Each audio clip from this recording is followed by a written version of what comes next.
Hello, and welcome to This is USG, a video podcast by the universities at Shady Grove. 9 universities, 1 campus, great results. I'm Khademian, Executive Director of USG. Today, I am delighted to welcome the new Senior Vice President and Provost at the University of Maryland, College Park, Dr. Jennifer Rice.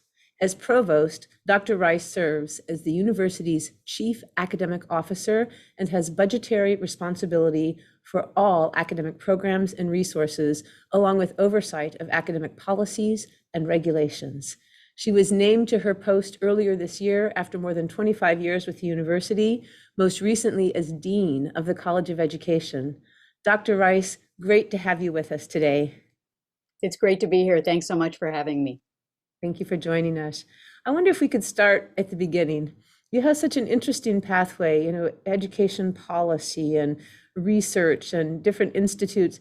Tell us about Dr. Rice, when you were in high school. Did you have a sense of the path you wanted to follow? Did you have a sense of what direction you wanted to take? And did you ever have any idea that you'd end up in such a magnificent leadership role in higher education? No, so that's an interesting question. No, I never thought I'd be in a leadership role in higher education. I had a lot of leadership roles coming up through school and in high school. I was class president, and I like leadership. I get a charge out of working with people toward a common vision and a common mission. But I think in high school I would have not expected to be in an academic role. I think I would have expected to be more in an activist role, frankly. As I think is the case for so many of us, our lives are kind of a series of accidents, a series of happenstance. The people we meet and the experiences that we have lead us down a path, and sometimes we don't even know, I think, that we're on that path. In high school, I was good at math, and when I went to college, and I went to college on a Pell Grant and Stafford loans and a scholarship. And that's really how I chose the college that I went to. It ended up being a wonderful experience at Marquette University. But I really didn't know what I wanted to major in. And everyone said, a girl who's good in math, you should major in math. Women were very underrepresented in math at that time. I think we've come a long way since then. So I majored in math, but I, quickly realized that that wasn't quite enough. It wasn't fulfilling enough for me. So I decided to choose the opposite of math as a second major. And so I double majored in English. So I really was the quintessential undecided major. And it was really other experiences in community volunteer work and, those sorts of experiences that really led me to a field where I really would be making a difference. Advancing social justice in society really became my passion. And I thought about law, but recognizing that educational opportunities lead to life opportunities, and Horace Mann's vision of education as the great equalizer, I really decided to focus my attention on education policy. And that's really what brought me into higher education and education. That's great. I saw that you were with Mathematica for a while, and what a stellar think tank with so well respected and such an impactful place. What took you to Mathematica? I'm hearing this wonderful experience of mathematics and passion for service, passion for social justice. How did that coalesce for you? How did you end up at Mathematica? Well, so I finished my undergraduate work, and then I worked in an Upward Bound program and went on to graduate studies. And I had a similar experience at Cornell, where I did my graduate work, as I had in undergrad. I went in and started out in economics, so really looking at education policy from an economic point of view, how we allocate resources to get the broad outcomes that we're looking for in our K-12 schools. And then I quickly realized that was too narrow. And so I picked up philosophy in graduate school as well to kind of balance out the econ. So I didn't realize it at the time, but that has, I think, been a theme of my academic preparation. Mm-hmm. And when I finished, I was looking at academic jobs, and I was very interested in policy and broad policy, both quantitative and qualitative policy related to education. And Mathematica just had this outstanding opportunity to work with some brilliant people through funded work. And I was really interested also in who funds this kind of policy work and how does that shape how we ask questions and how we answer those questions, and ultimately how those answers are used to really shape policy. And so Mathematica was a perfect springboard into that sort of field of policy. I quickly realized how much I miss students and miss teaching, and that's what pulled me into academics. That's a great story. I'm hearing this wonderful journey of multidisciplinary experiences, cross-disciplinary experiences, different kinds of experiential learning that brought you to where you are. And I know that an important part of the future of University of Maryland College Park is really kind of thinking about grand challenges and thinking about the big problems of the day.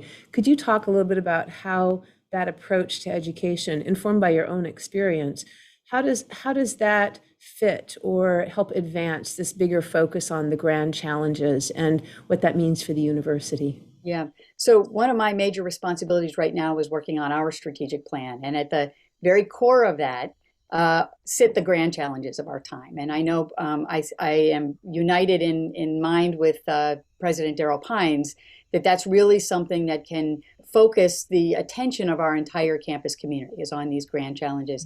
I see education as one of the grand challenges of our time. If we care about justice and we care about equity and sort of the broader environment in which we live, where we might prioritize full participation and success for all, education has to be at the core of that. And we see so many disparities in the education space.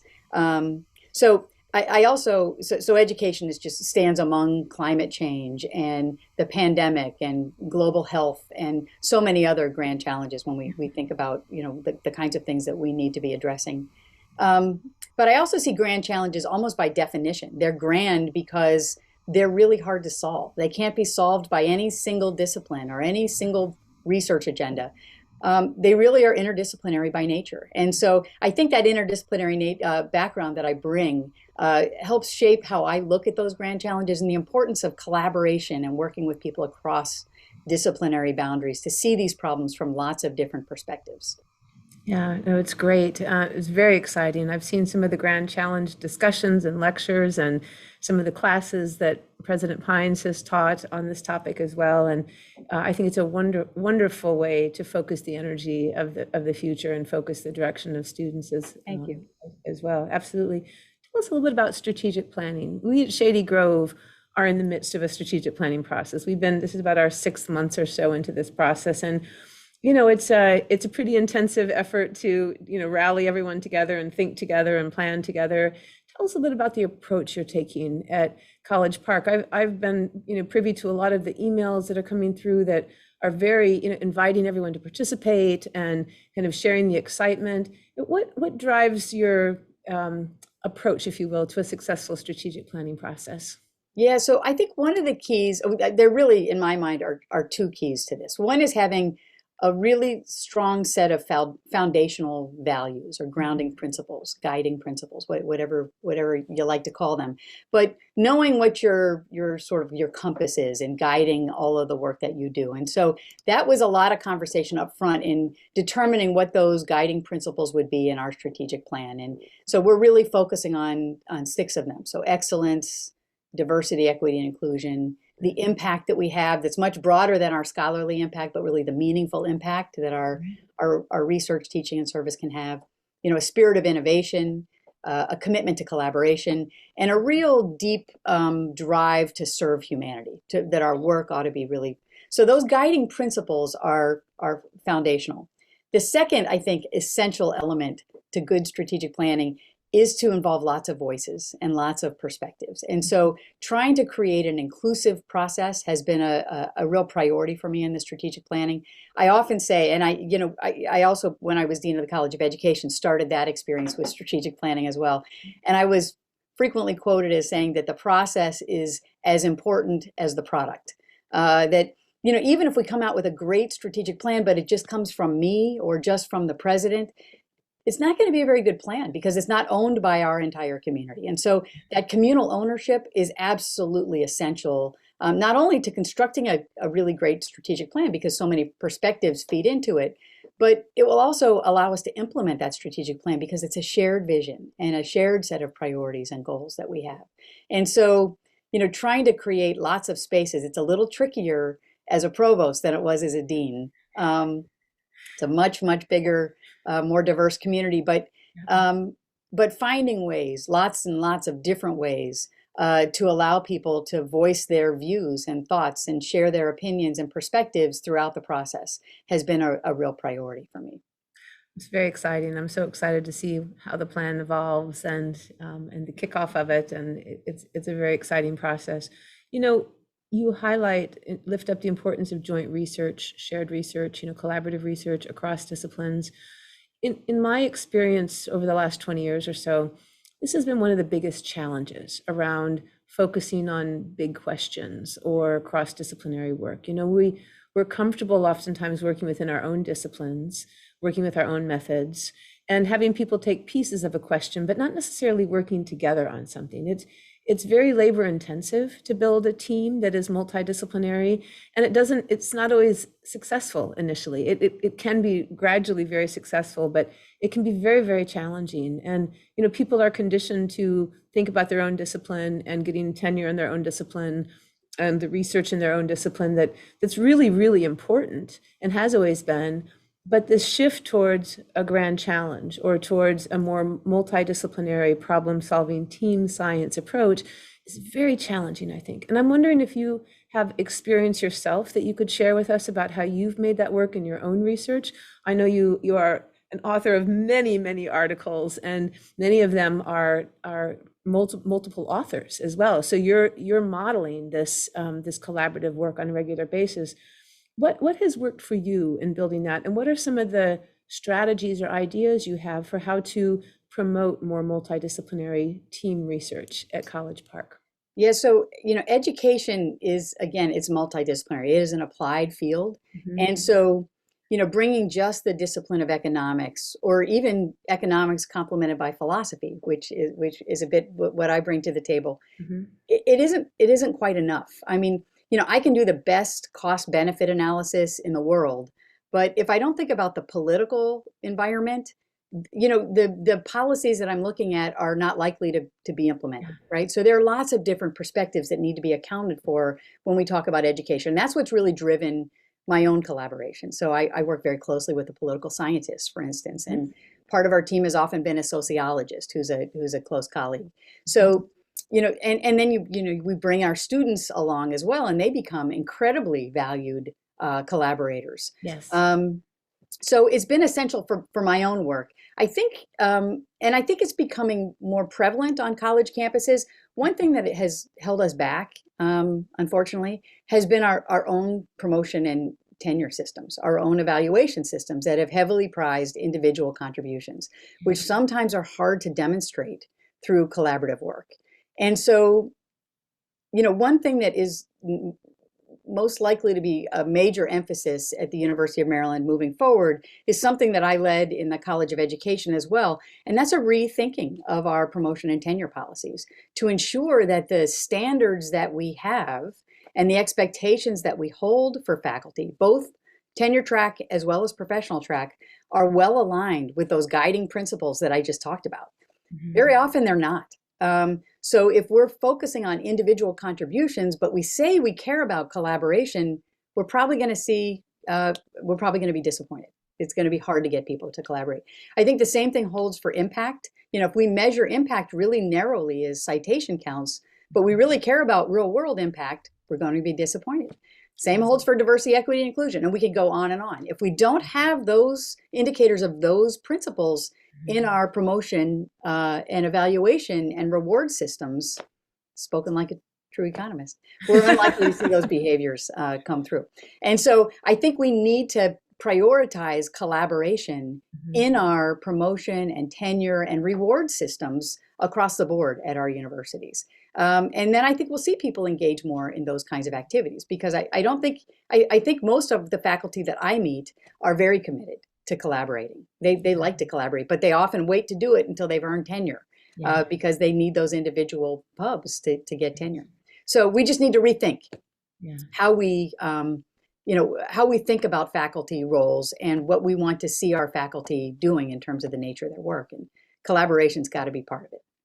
Dr. Rice, it's so exciting to hear you say that. I think this is a huge challenge, and I think it's one many recognize, but few are brave enough to kind of venture out into it. But it is, we must look at these challenges. And you've mentioned earlier in your comments the kind of real impact metrics, and just thinking like what are those? What are those real impact metrics that we can tell a story about or count? And maybe we can't even count them. Maybe it's more of a powerful narrative around them, but have you, with your economics background, your work with Mathematica, all the work in education policy, are there areas that you see are hopeful in terms of being able to reach more of these kind of impact-driven metrics that could be so important for tenure purposes, but also for just showing the value contribution of the university altogether? Yeah, and I think just to capture that last part first, I worry about how society looks at higher education. And I think one of the biggest threats to higher education right now is I think the misunderstanding that society has of the importance of the work that we do. I don't think they always recognize the relevance and the value. And it's really there, but it's on us to demonstrate that and to reward that. And so we need to find better ways to do that. When you ask about examples of indicators, this is work that we've done in the College of Education. So while I was dean there, we did the strategic plan. We had the same conversation that our indicators for promotion and tenure and evaluation, and broadly speaking for all of our faculty and staff, didn't seem to be well aligned with the values that I could hold up now in paper on this strategic plan. So let's get busy. We need to fix that. And so we did. It took a couple of years, maybe even 3 years, to create a new promotion and tenure system for our faculty that really, I had charged the committee that I put together for this work really with two tasks. One was to think about real world meaningful impact beyond citation counts and other bibliographic kinds of indices. And the other was contributions to diversity, equity, and inclusion. And so I sent them to look at other universities and think about what kinds of indicators and metrics we could include. And they made some recommendations, and we worked on the plan, and we came out with a new set of standards. We can do this at the university level as well. So, while we typically measure impact in terms of, as I said, citation counts, other measures are things like, how has your work changed a policy? Or, what boards and decision-making bodies have you been invited to sit on because of a certain research agenda or a certain publication? So it's important that those, or even, expert witness and expert testimony opportunities. There are so many of those things that we have traditionally categorized as service. We think about our work in terms of teaching, research, and service. And so many of those things tend to follow in sort of the undervalued category of service, when really they're directly linked to the impact of our research. And so we need to think of it that way, I think. Yeah, it's so powerful. I agree with you 100%. And I think that this, thinking more creatively about the categories we use, how we know we're doing well. We have ranking services and systems that rank certain things that drive a lot of our decision. So it takes some courage and risk to kind of push out in a very different way. I want to back up again a little bit. And, listening, you made a comment at the beginning that you've always enjoyed leadership because you've enjoyed rallying people and kind of to a common idea and moving forward. And I think that's absolutely wonderful. What a great approach to leadership is, helping build things together, helping build worthy things together. And I wonder if you could talk a little bit about how that is informing your role as provost. And, I don't know if everyone in our audience knows exactly what a provost does. So maybe as you think about that, maybe just talk a little bit about some of the ways, some of your job as provost, but then how this approach to big thinking, bringing people along as a team to accomplish something together, how does that inform the work that you do? Yeah, thank you for that question. And it's funny, I often start talks and conversations with people around defining what a provost is. And honestly, 15 years ago, even as a faculty member, I may have needed that definition myself. So the provost is really can be thought of as the chief academic officer of the university. So, I sit alongside the president in sort of setting our strategic course and doing everything possible for us to realize the goals and priorities that we set forth and reflecting our values along the way. So it's everything from the academic programming, to overseeing, decisions about faculty and staff in academic affairs, to the budgeting. But it's also tied, really tethered to being the senior vice president, in which I'm not just looking at academic affairs, but I'm also working with the other vice presidents to be sure that we're collaborating well and working well together toward that shared vision and mission. So one of my closest colleagues is the vice president for student affairs. Because students are whole people. They're not just here for an academic experience, they're getting a whole wide range of experiences that help them develop into the people that we want them to be when they leave here. They'll know a lot and be ready to take on really great jobs and leadership positions, but we also want to help guide them into becoming participants in our democracy and people who can navigate and thrive in diverse environments. And so all of that comes not just from the academic side of the house, but also the student affairs side of the house. Yeah. So it's one example of working across the boundaries with the other vice presidents toward this shared vision. Yeah. But so I see leadership really as leading within academic affairs, but also leading across the university to be sure that we're all moving, again, in that same direction. And, while it's challenging to sort of, bring all of these diverse perspectives together and get everybody sort of moving in the same direction, it is really, really rewarding. You can't be a leader if you don't have followers, if you're not leading with. So that it really is that community approach to leadership that I find to be most rewarding. Yeah. I mean, your energy around this approach is just wonderful. From the first time I met you, I could tell, just the dedication and energy you brought to this community focused approach is wonderful. And I really admire that a lot. I will also say that one of my good friends is also Patty Ferrillo. Who oh, is that right? Yes. She and I know each other from way back as well. Oh, is that right? Yeah, she's terrific. Absolutely terrific. And she's been a wonderful, wonderful colleague. Yeah, she's great mentor, great colleague as well. So, let's talk a little bit about Shady Grove. We are, I mentioned we're in the middle of our strategic planning process, and Shady Grove has a very special relationship with College Park. College Park plays a administrative role with Shady Grove.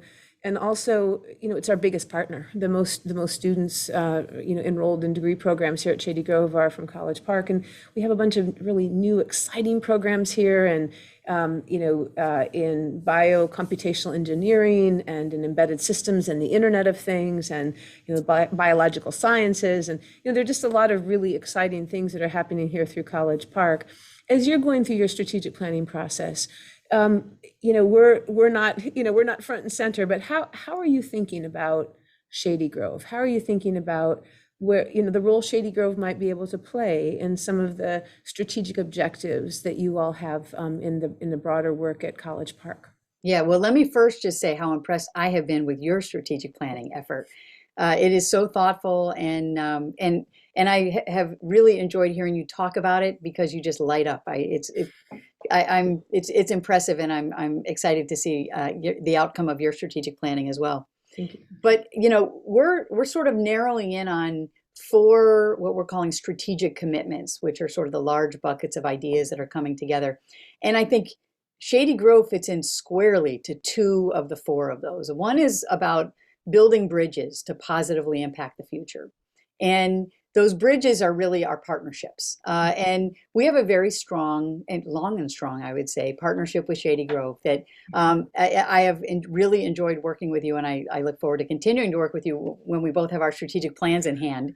But I think that having good partners across the state and across the system, as well as around the world, but most certainly right here at home across our state, is essential for all of us. To have the strength of the system that we want. And I think the vision that you are modeling for Shady Grove is exactly the kind of partnership that will, I think, help us both to be better. And when I was in the College of Education, I talked a lot about strategic partnerships. And I remember people saying, "Well, why strategic? Why not just partnerships?" And I said, "Well, because there are a million partnerships, but strategic partnerships are those really special partnerships where it's very intentional. There's a real mindfulness about it, and where both partners, or multiple partners if there are more than 2, where everybody stands to benefit, and both sides are making sure that the other benefits, because we grow together. There's really a synergy, so that something bigger comes of it. So I think I very much see the partnership with Shady Grove that way. And I think the second broad strategic commitment that we have that relates directly to Shady Grove is our commitment to reimagining learning and pathways to learning and innovation in learning. And these are things that I hear you talk about all the time. Mhm. And they very much resonate with me. So this is a partnership that really helps us reimagine learning and pathways and access and innovation and all the kinds of things that are being prioritized at Shady Grove under your leadership. That will really contribute not just to your strategic plan, but to ours as well, because you're such a committed partner. So, I think that I think our strategic plan and your vision for Shady Grove just dovetail so nicely together. It's so exciting to hear you talk about that and how we can fit in that as well. You know, as I read about your journey to the provost and different articles and things, you always lift up educational equity. You always focus on the importance of educational equity and education as the game-changing opportunity. And we'll talk more in a minute about democracy, because you had a great quote earlier on about democracy. But I think that that's what's really motivating us here at Shady Grove, as well as serving students who might not otherwise be able to go to college if they needed to go for 4 years because they have families, because they have jobs, because they're financing their own education, a lot of different reasons. And so we're very focused on trying to think about, with our partners, how can we better serve students who are, for lack of a better term, non-traditional, in the sense that they're not looking for a 4-year experience, but growing tremendously, growing. That I think the most recent statistic I saw was that 74% of students in higher education can be considered non-traditional, or the student of the future. And so really understanding how to serve these students in a creative way. We're very hopeful that Shady Grove can be a place where our partners can test out some new ways to do this and try some new things, and those lessons can come back to the home campus as well. Is that something that's of interest to you? Is that idea of Shady Grove as an innovation hub? I don't know if I don't want to put words in your mouth, but is that what do you think about that concept and that idea from a UMD perspective? Yeah, I love that concept. There are some things that we're going to be able to do on our campus with our community in terms of innovation, but I think the innovation space is so much bigger than what sits on our campus. I think that having a partner like Shady Grove, where there is sort of much more opportunity to do things out of the box, I think that's very exciting to me. I think that the pandemic has been really hard on us in so many ways. It's been a really difficult 18, 20, I don't know how many months it is now, but time is certainly marching on. Yeah. But we've changed how we think about work. And, we're so much more open to telework. We're doing so much more remotely. We're open to thinking about teaching and learning in new and different ways. And so I think we need as many spaces where we can think about innovation, both in terms of how we do what we do, but also how we invite others to the table. And I think, again, that notion of pathways and innovation that you talk about speak to both of those fronts. That we're one of our real strengths is that we are public institutions, and that's really a wonderful space to be in higher education right now. There's so much opportunity for us to serve our state and our communities by making sure that people have access to get the higher education that they want and that they need to be competitive and to be productive and to be the kind of democratic participants that we want them to be. So anyway, I think that innovative space that you all have to offer is just, it just enhances what it is that we're trying to do in terms of innovation. It's so exciting. I want to close on a question that builds on one of your opening comments about democracy and education. And you noted that education is kind of the ticket, the pathway to citizenship, or towards engaged governance. And I think we're at a time now in our history, in our country, where there's a lot of division and difference. There's a lot of, critique of higher education, but also I think we've never needed higher education more than right Right. now as well. And I wonder, you've talked to this a little bit, but I wonder, Jen, if you could talk a little bit more about the connection between what we do in higher education and really the future of our democracy. And we're facing talk about grand challenges, right? I mean, Yeah. voter voter access, climate change, the pandemic, it's huge. And I think, in this polarized state that we are in, it's very hard to have earnest, honest conversations and efforts about to tackle these problems. It's always set up in this dichotomous kind of way. I wonder if you could talk a bit about how you see our role in higher education towards this effort. I know we're not the solution to everything, but how do you think, what is our role in trying to move us forward on some of these challenges? Yeah, so I think it's an absolutely essential role. And, if I were to go back to something I said earlier about the economics and the philosophy perspective, the Mhm. entire reason that I ended up going to philosophy and feeling like economics was too narrow is that, economists of education tend to focus on measurable outcomes. So student achievement test scores is a favorite. We love that. We love this. Graduation rates is another one. Yeah. And so we can construct statistical models that predict student achievement. And those models can be quite sophisticated, and we isolate causal relationships and understand how the inputs into education, like teachers or curriculum, affect these outcomes like student achievement test scores. The problem there, right, is that public education is about way more than student achievement test scores. That's the problem. So even if we can predict that really well, what is that really telling us when education is really about a much broader set of goals that we have, especially public education, whether it's K-12 or whether it's higher ed? We're about something much bigger than student achievement test scores. That certainly matters, but it's not enough. We're really about these broader goals of preparing people, again, to contribute to our democracy, to participate in civic, activities, to thrive in diverse democracies. And we can go on and on with those other harder to measure outcomes, but as important, if not more important, than standardized test scores, right? Higher education is that in that same space. I like to talk about my interest in these issues from preschool through grad school, now with my new hat on as provost.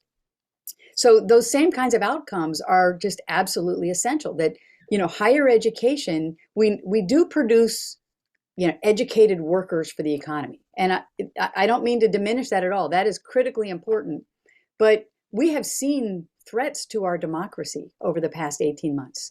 We have seen a lack of attention to science over the last 18 months, almost a sense that people don't understand science and they can't grasp it.